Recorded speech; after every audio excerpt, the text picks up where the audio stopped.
Because I'm a pastor, I've been asked sometimes, what's the most important ministry of your church? What do you think is the most powerful ministry of your church? And actually, here it is. It's our nursery, it's our children's ministry. Children are the most prized possession of the kingdom of God. And why do I say that? Because way back in Psalms 139, verse 15 and 16, God is talking about when we were formed in our mother's womb. And this is what he said: before the sperm met the egg and you were formed in your mother's womb, God knew you and wrote a book about your life. So just think about that for a moment.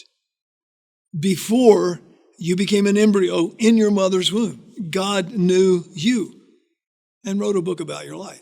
Before you were a baby in a nursery somewhere, whether at home or at church, before you were a child, before you were a teenager, God already had a future planned out for you.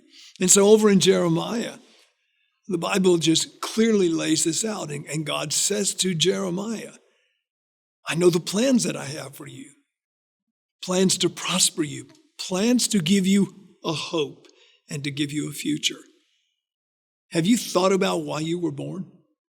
Have you ever thought about who you really are as a person?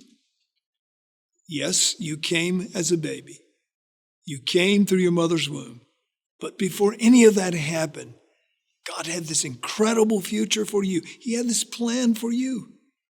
And he buried that plan inside of your DNA, because in verse 13 and 14, it says that God formed us in the darkness of our mother's womb. He knit us together.